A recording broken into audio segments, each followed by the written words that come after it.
Cleaning and maintenance. Fill the water tank with water and detergents to the max level. Press steam button for 3 seconds and the unit enters cleaning mode. The 1 cup and a cup indicator lights flash. The whole process takes about 18 minutes, with the water comes out in 3 times. The standing time is for chemical reactions.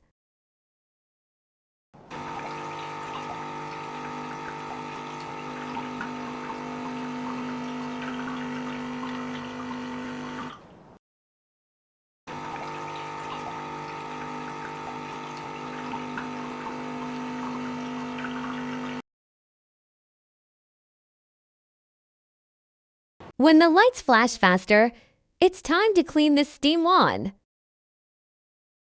Turn on the steam knob to release the water.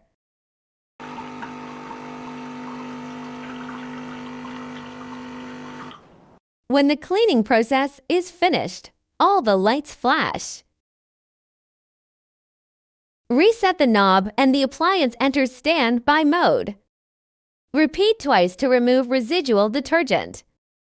You may wipe the unit with damp cloth. Insert the thinner cleaning needle into the holes in the filters to clean them.